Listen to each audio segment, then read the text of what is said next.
Hello and welcome to my workshop. Today we're going to be going through why great service businesses still struggle to attract 5K to 50K plus clients consistently and how you can fix it in 21 days. And to be really clear, this is a workshop. It's not a sales pitch. I'm going to show you all the stuff. You're going to see that I'm good at what I do, and then maybe you're going to ask me about working together. But either way, you're going to get some serious value from this. 90% of you will. The other 10% hopefully will become clients in the future. So what we're going to do in the next 20 minutes, you're going to know exactly why your revenue is inconsistent. So feast and famine, up and down, and why it's not what you think is the cause of that. Most people go to systems, marketing, whatever. I'm going to show you what it actually is. What B2B service businesses that are attracting 5K to 50K plus clients are doing that you are currently not. It's a very common thing. And then the one thing you need to fix before any or other marketing will work. Okay, it's so important. Before that, you're usually, most people I work with are one or two types of businesses, and it's an analogy that I use for this. Okay, so is your business a supermodel in a forest? Which Naomi Campbell here, a very beautiful woman. I shouldn't speak too loud. My wife is not far away, but imagine now you've got this attractive, beautiful person that's like got so much going for them, has won the genetic lottery, but there's no one around to see it. There's no one around to appreciate the beauty, right? And this is what a lot of businesses are, which you'll see in a second. Or there's the awkward guy at a party, which this guy who I've forgotten his name from, it's from Superbad when I was a kid, but it's quite awkward. You're at a party, you've got so many different opportunities and chances to either meet people, meet friends, maybe meet your wife, your husband, future husband, but you're awkward. You're not putting your best self out there. And what this is usually is that the supermodel in the forest basically is that person has this amazing positioning, so they're super attractive, a beautiful business, so to speak, but they have poor traffic. They have no one seeing what's going on. And what you tend to get from that is a very unpredictable pipeline, that you're not getting enough opportunities to work with people, and therefore your business is going to struggle because it just has nothing to feed from, nothing in their pipeline. And then with this awkward guy in the party analogy, you maybe have the traffic coming through, you have lots of opportunities, you maybe even paying for leads, doing lots of content, doing lots of outreach, but because of your poor positioning, you tend to get a mixed bag of clients or a mixed bag of leads. Now, usually most businesses I meet are one of those two things. They either have poor positioning, or they either don't have enough traffic, or more people than you think actually have poor positioning and not enough traffic. So that would be the awkward guy in the forest. Okay, not a good time when it's like that.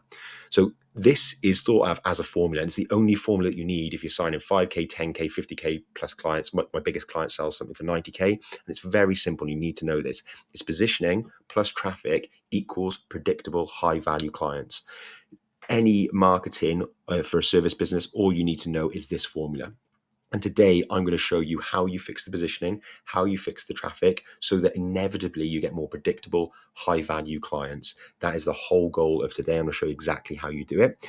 And just to be really, really clear, positioning without traffic, you basically, you get to have a great positioning, but nobody will see it. You have a great offer, great business, but nobody sees it. And traffic without positioning, it means basically it's expensive noise that doesn't convert. So you spend a lot of time or a lot of money getting people through, but they don't convert, and you're left frustrated and confused. This is all going to be based off something I'm going to go through with you today and teach you, so that you can look at and embody in your own business. And it's three different areas, and this is the whole thing of where you sell things from, whether a client's worth 5K to you, 20K to you, all the way up to 90K, which is my clients. And all these three things is how you get more clients at higher prices and getting a faster yes, which as a business, businesses, we all want, right? But just before we do this, I don't want you to take my word. I'm just going to briefly go through who I am, because I'm assuming maybe we haven't spoken, or you might have come across me quite recently. Just really briefly, I spent 10 years as the marketer behind industry leading experts. So a lot of my clients are at the top of the game of what they do. Evolve, Gut Health Doctor, Millbank Academy, Avatar, they're all at the top in their specific areas. A lot of people, whether they're individuals, founder-led, one-person businesses, or with a small team. Most of my clients have a team from 1 to 5, some a little bit more, but that's roughly the average. I've worked with 150 plus service businesses, and I've helped them do 5 million in attributed revenue, which I'm the most proud of out of all of that, because if you spend money with someone, you should get money back, right? So that's the thing I'm most proud of. All my clients, really, the lowest they sell things for is like 3K, but they usually have a good lifetime value, all the way up to 90K. And Jennifer here, as you saw, we moved her up, she started selling things for 8K, and when she sell things for 3K. And the final bit then, I've been very fortunate then to be asked to speak at ASOS, Unilever, P&G. There's actually a picture of me at ASOS there. And what's quite funny about that is I'm not actually wearing ASOS, which is a bit awkward, but I don't think they noticed.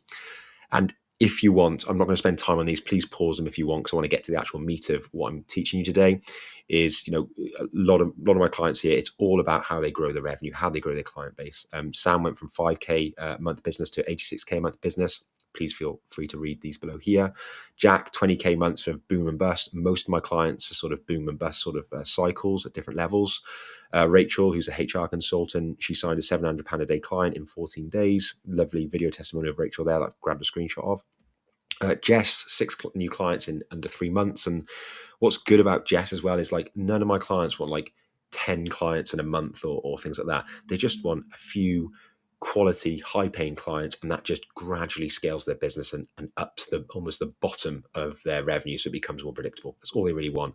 And Jennifer, who I just mentioned earlier, we created a 8K offer, and she sold it within 5 weeks from starting from scratch. Okay, now let's move on to the first bit of what we're going to be doing, because there's a bit of truth here. And the first truth is, pretty much everyone I speak to, they already know their positioning is weak. Okay, it's not like a surprise to them that I've just gone, oh yeah, your positioning is weak, and they're like, oh Sam, that's amazing. Like, how did you even know? They know. They don't want to do the work to fix it, and it's because of fear, right? And it's fear dressed up as like sound commercial thinking. They think it's the right thing to do for their business, and there's 3 specific things. First of all, it's the feeling that saying no to clients they are currently taking will crash their revenue. Okay. The second thing is that we can do much more for many different types of people. So we have a big breadth of service and expertise. So we want to work and help with as many people as possible. And then the third thing is this is how we got to where we've got. We've become successful by doing this. So let's just keep going and cracking on. These are all a myth. I'll explain these really briefly why these are a myth. First of all, say no to clients that you're currently taking on crashing revenue. You don't do that. That's not what you do. You keep your bread and butter stuff, and it's just thinking about it like you're growing an arm to your business, and that arm will eventually become bigger and bigger and up the ceiling, and then gradually it grows out from there. Just like Amazon, okay? They started with an online bookstore, and then they gradually grew out and did it that way, okay? It's so easy to do. It's so simple. You definitely don't burn the boats or throw the baby out with the bathwater. Second, we can do much more for many different types of people. That may be true. I've got a consultant, I've got a client at the moment who are a group of consultants, and they were doing all things to all people. We focused on the entry point instead, a buying trigger. So we got people in, and then they can start doing lots of things for people. Okay. And the third thing is this is how we got here. So we keep going. That is not true. A lot of businesses become almost accidental successes from being generic, but then it hits a ceiling. And the only way then is better positioning to get them through that. Okay. So all of these things are very key. And the most important thing, that if a business gets specific enough in their positioning, they become the obvious choice. And obvious choice is a few things. First of all, you have to do fewer proposals, discovery calls, things like that, which are very frustrating. The right buyer qualifies themselves quickly and before the conversation even starts, which is amazing for sales. You get higher conversion because of that. You stop being compared to people that are not at your level. You get better clients. So specificity filters out buyers who understand the value of what you actually do. And then you get faster decisions as well. The offer makes sense immediately. So there's no lengthy justification period or those really frustrating, why aren't they buying? Why aren't they saying yes yet? You don't get that. Sales cycles are much, much quicker. Okay, now, pre-warning, just before I show you the specific things we're going to do, this is not something most businesses will fix. I've been talking 8 minutes. A lot of people will already have stopped watching this because it's not comfortable to fix, it's not easy to fix, and it's not cheap to fix. But that's why people don't do it. So that's good for you, because it means that the people that don't do this, or that do it on their own, okay? So they're either not going to do it or they can do it on their own. Some of those are going to be your competitors, so you will have an advantage. Okay, now let's go back to that formula that I said. Positioning plus traffic equals predictable high value clients, something that I really need you to get out of this workshop and really embody and understand. So the first thing I've got is a bit of an exercise for you to show you in real time what it actually costs. So first of all, count how many of these following 5 things that you are currently have or currently experiencing. So the first one is, do you have it where your revenue is inconsistent month to month? Okay, so despite like strong delivery, good results, it's going up and down. If you have that, add that, hold your hand up. Okay, we'll do a little like we're in class, hold, bang. Okay, that's one of them. The second thing then is too much revenue still depends on things like referrals, word of mouth, or manual effort. If that's you, that's another one for you. If it's not, leave a finger down on that example. Buyers compare you to cheaper competitors who are not your level. You're sort of missing out, or you're seen as more of a commodity, one of many people. Sales conversions take longer than they should, and pricing gets challenged. Is that one for you? And then you see like you're doing all the right marketing activities, but growth still feels slow. It feels like your marketing isn't working like it should do. Okay. So count how many of those 5 apply to you. And then why this is important is these are all symptoms of broken positioning. Okay. Some people have 1 or 2, other people have like 4 or 5. Okay. It doesn't really matter. It's just that each leak costs anywhere between about 10 to 20% of your current revenue. And that's without doing marketing tactics. So if you've got 2 of those, and let's say it's doing 10% of it, let's say you just make 50K a month. Okay.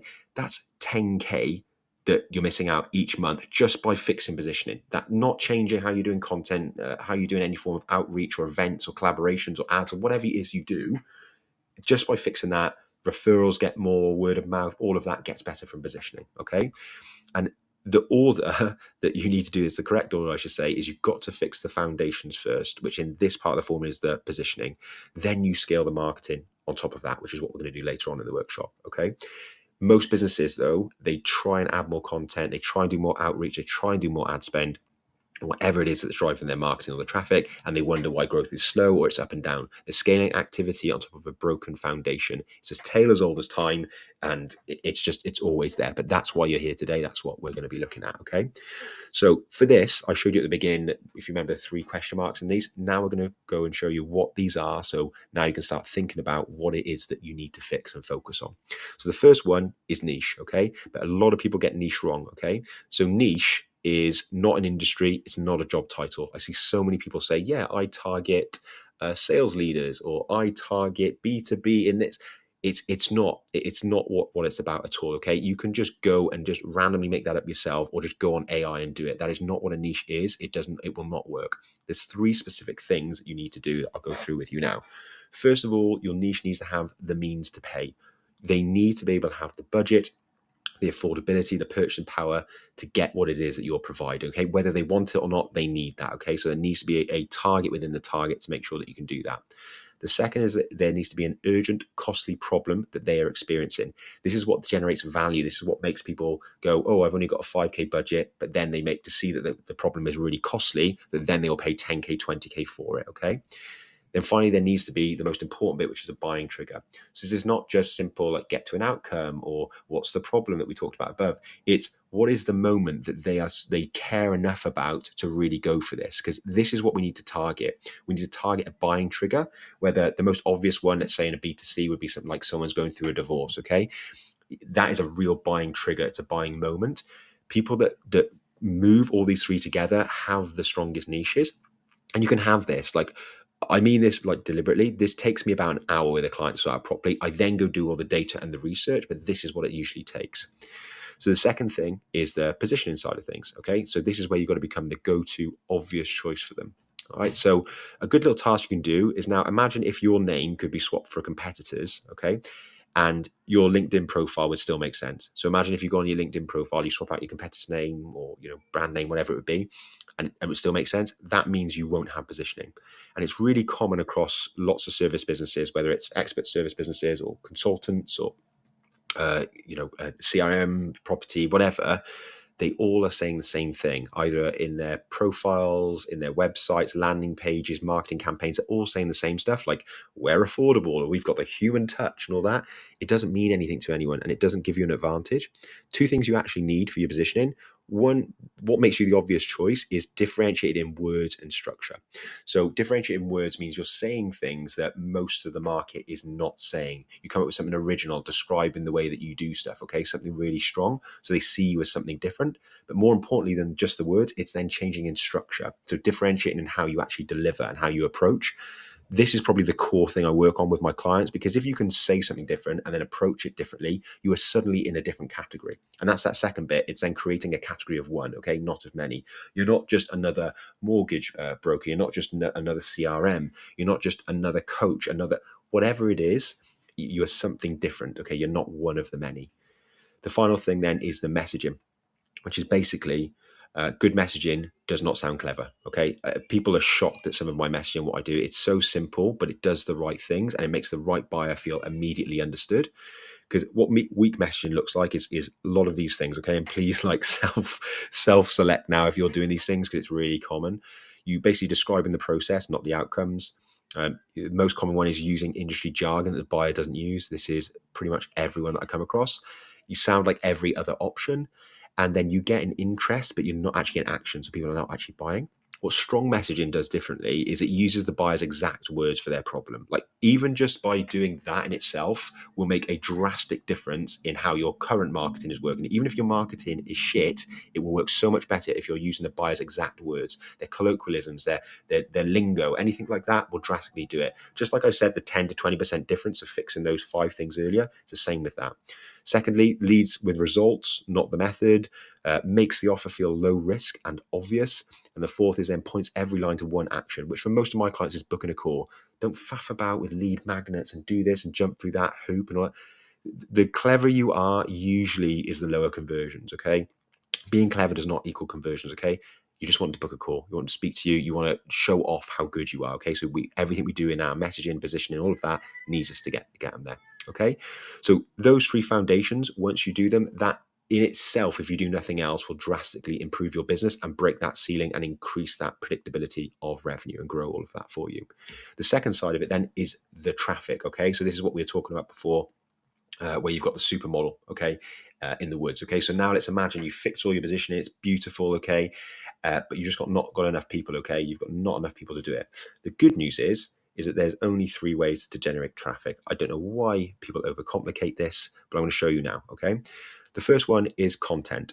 And I think why people get content wrong originally is because people think content is I post on social media. That is not content, okay? Before social media, content also what would fall into content is going and doing events, like industry events or things like that, putting stuff out there, okay? Because content is just positions you as the authority to your ideal client wants to hire. Okay, that's it, okay? So even though content, most people are seeing it as, okay, I'm going to have a LinkedIn content strategy or Instagram or whatever it might be, there's lots of things that fall under the content umbrella. Things like events, okay, collaborations, whatever else it might be, different campaigns to do stuff. There's lots of ways that you can do content, I should say. It really depends on who you are, what you're providing, and to who you're providing, because they will make buying decisions in different ways. The second thing then is outreach. And again, with outreach, most people think, oh, yeah, email outreach or cold outreach, like messaging people and annoying people on LinkedIn. First of all, you should never reach out and annoy people. It should be very focused, good positioning, less is more. But the second thing, outreach is also networking. It is also, like we said before, like collaborations, other people's audiences, partnerships. That's all part of outreach that you can do. And you can do it in such incredible ways that less can be more. Okay. And you can get there really quickly with good outreach. But it's direct, it's targeted conversations with the right people. The good thing about outreach is very fast to start. It can be low barriers to entry as well. It's very controllable. You can qualify in real time, but it has to be done correctly. And just like content and outreach, just to harp on again, if you do this without the positioning, you're going to really struggle. And this is what most things that happen to my clients is that they try to do all of those things. They go, it doesn't work. And it's not necessarily because they were doing them wrong, even most times it is, but it's definitely the positioning. The final bit then is paid ads or any form of paid, okay?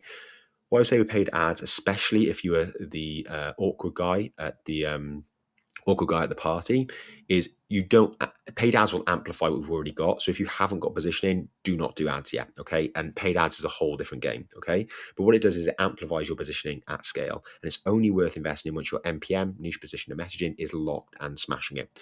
What most of my clients do is they tend to nail their positioning, then they do it through organic forms such as content and outreach, get a good bit of traction, get a nice bit of profit, and then use that profit in paid ads. That's usually the best way to do it.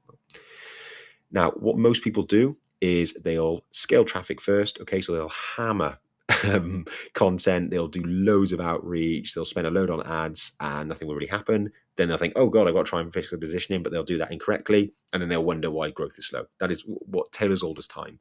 What actually needs to happen is you need to fix your niche position and messaging now, not tomorrow. You need to fix it now. It is an absolute priority. And it's even more important now that we've got lots more competition. We've got information overload with AI and everything like that. It is even more important to differentiate yourself than ever before. Then you scale traffic with confidence. So you can do that through investing more into content, outreach, or ads. And then finally, revenue becomes predictable, which I personally believe is a measure of a good business. I don't really care. My clients go from, like, say, if their record month was 20K a month and their new record is 100K. I mean, it sounds good, but that's not really key. It's more important that your predictable revenue increases. That's what's really, really important, I would say. Okay, so when the foundations are correct, everything downstream changes. Okay, so before where buyer compared you to cheaper alternatives, you fix it, then you become the obvious go-to choice. Okay, that's excellent for things like conversions and stuff like that. You have long sales conversations about price, then you get faster decisions at higher fees. And funnily enough, you can get higher fees with less objections. It's crazy how it works when you get nail your positioning. It's a superpower. Revenue depends on things like referrals or luck, so it's unpredictable. But inquiries come from marketing that works. Okay, it's controllable, predictable, almost mechanical, I would say. And then things feel slow and predictable, and then revenue becomes consistent month to month. Okay, that's the key here. All right, so you can start to see this sort of stuff. I hopefully you've got a good lot of things here, and I tend to find that people that are really cool really want to hear about how I can do this for them. If this feels like a lot, or you don't have time to do this is what I do every single day, and I partner with you. So I do this over a 21-day MPM engagement. It's done for you. There's also an element done with you because it's a partnership, and foundations are installed in 21 days where your marketing will then start working for you. There's three phases. First is diagnose phase, and this is where I do a forensic audit of your MPM, niche position and messaging. We do this and also strategy sessions, which is the collaboration side. Then I build a full marketing strategy deck for you, which creates the one source of truth for all future marketing. So it makes sure content, outreach, ads, whatever it is that your marketing will be, which we'll decide later, will then work and be predictable. Then I install it. So basically, I rewrite all your website, social profiles, landing pages, core sales assets, all of that new positioning, which is going to make everything sound amazing and attract these right people. Then you just copy and paste it over. Okay, nice and simple. And then finally, the most important phase, which is the prove ROI phase. So this is after 21 days then, is that we launch the new marketing with the positioning, then I stay involved and I'm accountable until you've achieved 50K in attributable revenue from the work that I've done. Okay, so I'm tied to the result. And not just that, what's really important is I only get 15% of my fee when we start, and I get 50% when we reach that 50K of attributable revenue. So we're proving it's actually working, which I believe is different to 99% of people out there, because I know this stuff works for the right people. So it's a no-brainer for me, and it's usually a no-brainer for the right people. So if that's interesting you, the next step is to book a call. On the call, which you can book below, we'll identify exactly where your MPM foundations are breaking down, understand what fixing them would mean commercially for you, so the actual cost and the likely upside of it, and see whether the 21-day engagement is the right vehicle to get you there. I know within 5 minutes on the call whether it's right or not. I'll point you in the right direction if it's not, okay? But you can book below. And the main point then from all of this is that businesses that actually fix this positioning from the things that I've showed you today are the ones that are going to scale. So please put a priority now, especially in 2026 when the markets really needs this, to do that. The ones that fix it, or don't fix it, I should say, get busier at the wrong things. You don't want to be that. You want to break through that ceiling. Okay, I hope this is helpful for you, and I hope to chat to you soon. Book a call if you're interested, and I'll see you in the next workshop. Take care.